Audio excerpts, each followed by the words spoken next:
Hello guys, magandang gabi sa inyong lahat. Ito si Mike Padua at tuloy tayo sa pinaka-latest update, weekend edition ng ating weather analysis na yung araw po ng Sabado ng gabi hanggang Lunes, and araw Agis hanggang 12, 2026. Ito po ang ating Tagalog version, pinaglilingkod sa inyo ng Typhoon 2000 at ng Naga College Foundation. Gusto rin natin pasalamatan ang ating partners, Aboitiz Power, Bank of the Philippine Islands Sustainability. Yung interested, click lang yung link dito. If kayo po nanonood sa Facebook, may link rin po sa baba nitong video sa may description. For more details, click lang niyo papuntang BPI. At ang lokal na gobyerno ng Naga City headed by Honorable Mayor Leno Quevedo at ang ating Honorable Vice Mayor Gabby Bordado. Well, meron tayong binabantayan na potential na pwedeng mabuong LPA na mukhang apektado po ang Mindanao, Visayas, Southern Luzon, particularly ang Bicol at Albay.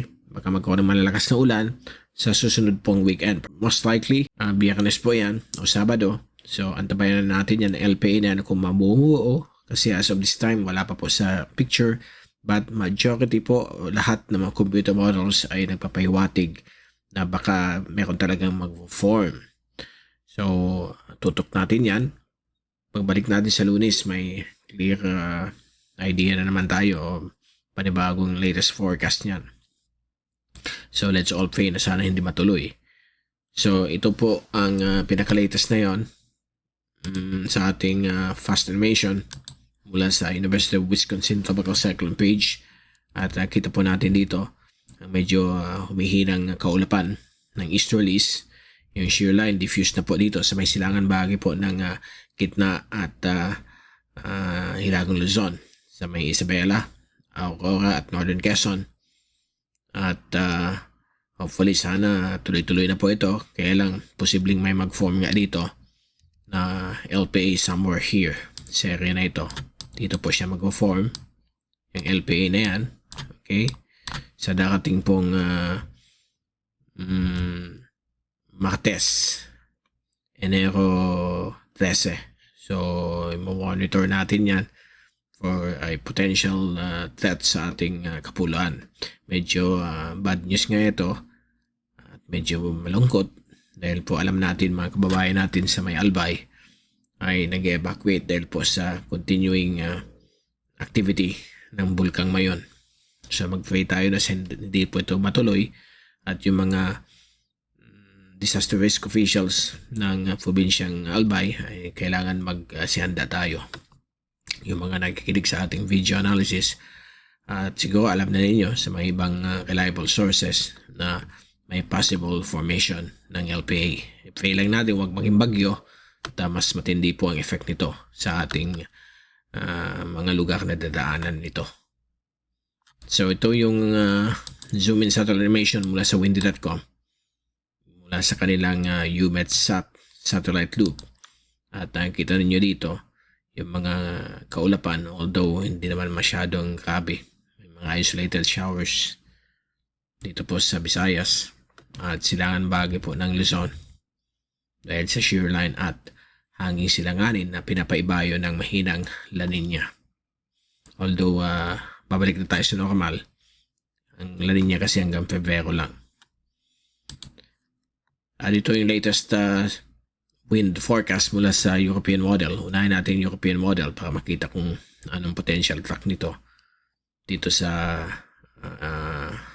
inaasahang LPA na mabubuo next week. So, move natin sa araw po ng Martes ng gabihan po. Yan na po yung LPA sa may Palau. Magde-develop po siya. Then, ang kanyang tracking ay pupuntang Northern Caraga at Eastern Visayas. At going forward natin dito, mukhang tropical depression po ang kanyang atmospheric pressure, 1001 hectopascals. Then sa Friday, ito po ay dadaan na malapit sa may Siargao, Dinagat, Gran Bocas Grande Island. So dyan po siya dadaan bilang isang LPA or tropical depression. And then tatawid po siya ng Eastern Visayas, Biyernes ng gabi. Pagdating ng early morning ng Sabado, ito po tatawid po ng mga northern tip ng Cebu. Labas dito sa may northern Panay. Then Sabado ng hapon nasa may Mindoro po siya bilang isang TD or LPA. So alam natin epekto niyan, LPA or TD, magbibigay po itong malalakas na ulan sa malaking area po ng Kabisayaan at Southern Luzon kasama po ang Bicol.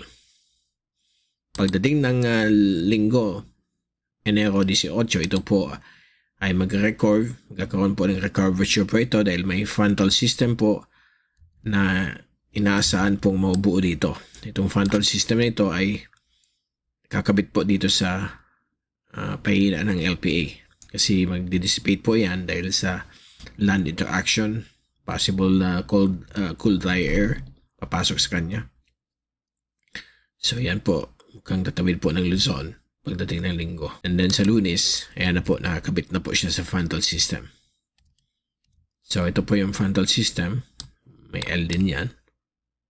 So nakakabit po yan dito sa low pressure system na tatawid ng Visayas at Luzon next weekend. So sa Monday, January 19, nandyan po siya. Now, yan ang forecast for the next 7 days. So alam natin na ang 5 to 7 days ay nasa low to medium probability pa. Now, tingnan natin ang American model. Ang American model, halos same din po siya. Dito po siya mabubuo, south or southwest of Palau. Then Wednesday po siya, tatak po siya papuntang Eastern Visayas din. Yan po, magiging tropical storm po. Mas malakas sa American model. Tatawid po siya ng Eastern Visayas pagdating ng gabi ng Biyernes, January 16, January 17. Ito po ay tatawid po ng Samar Leyte. Then early morning ng linggo, Enero 18, nasa may Albay Gulf po siya o sa may east of San Bernardino Strait. Then 18, January 18, Sunday, at January 19, Monday, ito po ay mag-eastward dahil po sa pagkikayat nitong frontal system kakabit sa kanya. So yan po ang American model. How about yung Google DeepMind? Ito po ang pinapakita. Yan po ang track niya. Lagyan natin ensemble. So yan po ang possible na tatakbuhin niya. Alisin muna natin ensemble. So same din, 13. Martes, mabubuo siya bilang LPA o pwedeng TD. Then, ang possible intensity niya is isang tropical storm dito. But medyo may kalayuan sa kalupaan ng Pilipinas. Nasa dagat Pilipinas lang po siya. Pagdating niya sa tapat ng Samar, ito po mag-recurve patungo po sa open waters ng Philippine Sea. So wala po siyang close or landfall sa ating bansa. Yung American at European model lang ang nagpapaiwatig ng landfall. Ang Google DeepMind, mga more or less 300 to 500 kilometers east ng ating bansa. But again, sa distansya niya yan, may epekto po ang shear line dito sa atin o yung hanging amihan. But ang ulan, hindi masyado. So sana mangyari itong Google DeepMind para hindi po masave ang ating bansa sa possible grabing ulan na dala nito. So, kung i-wrap up natin ang kanilang tracking, unahin natin ang American model. So, ito yung American model. Dito po siya nagdadaan, mag-form. Then, pagdating dito, ganyan po siya. And then, ganito. Abrupt to the east ang movement niya dahil po sa pagdaan ng frontal system. Ang European model naman po, ganito po ang tracking niya. Dito po siya. Okay, pagdating dito, tatak po siya ng paganyan. So medyo delayed ang curvature ng European model. So medyo delikado po yan.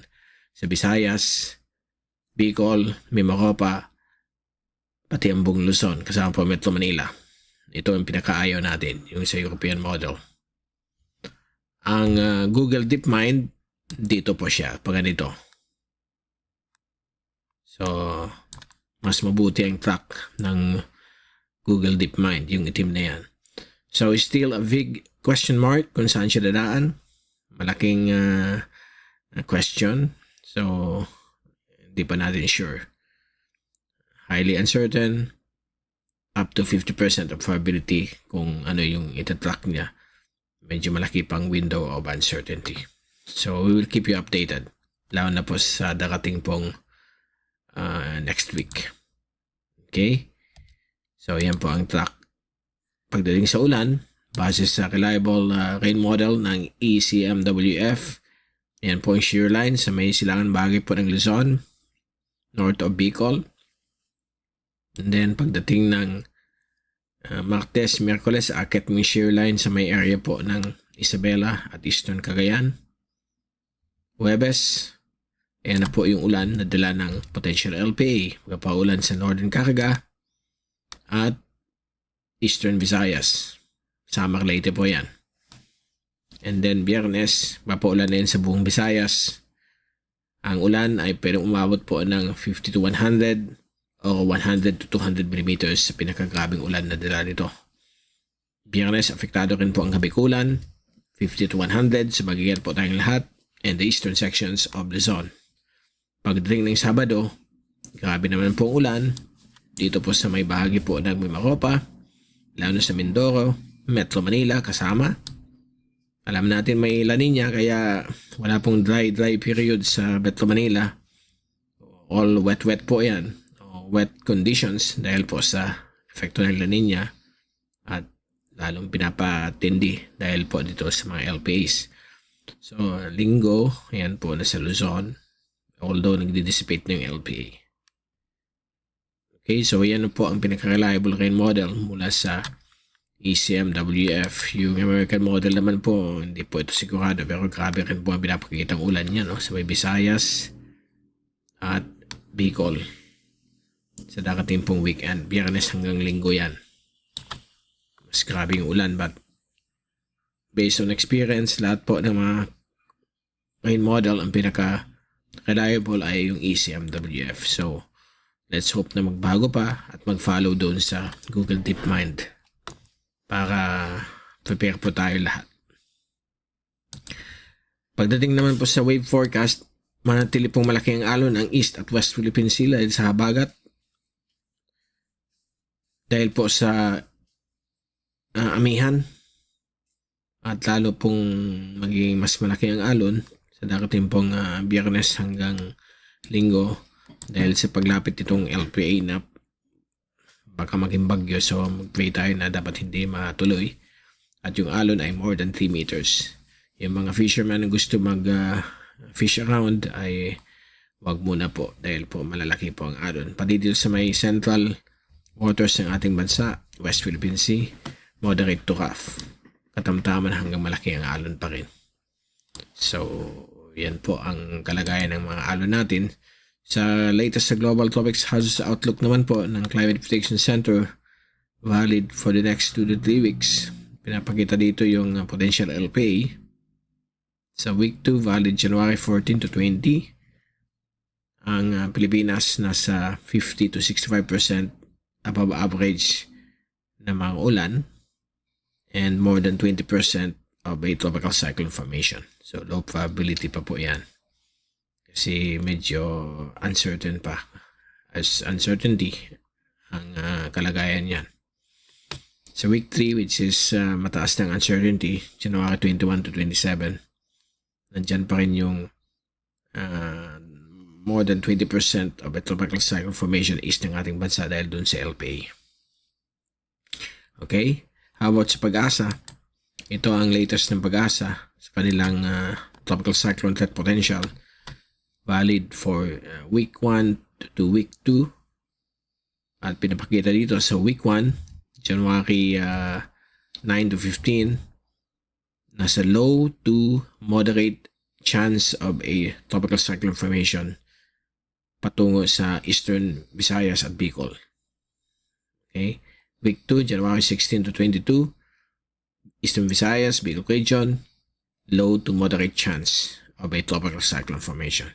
So medyo hindi lang low, umabot ng moderate chance. So, babantayin po natin ito for possible threat or potential. So, until now, unlikely pa rin ang possibility ng formation kasi low to moderate pa. Hindi pa po ito high to active TC. So, we'll keep you updated next week. Okay, so yan muna po ang ating latest update. Mag-pray po tayo. Lalo na po ang mga kababayan natin sa Albay dahil may posibilidad na naman ng grabing ulan. Medyo nagwo-worry tayo yung effect ng lahar dahil may activity ang mayon. Also sa Kanlaon at sa Taal. So mag-pray tayo na hindi matuloy. Kung maging LPA din siya, sana ang track niya ay doon sa Google DeepMind para walang masyadong epekto sa ating bansa. Ito si Mike Pado magpapaalam. Kita-kita ulit tayo next week. Happy weekend to all. Stay safe always. At maraming salamat po sa pagpapanood nyo sa akin channel. God bless po sa inyong lahat.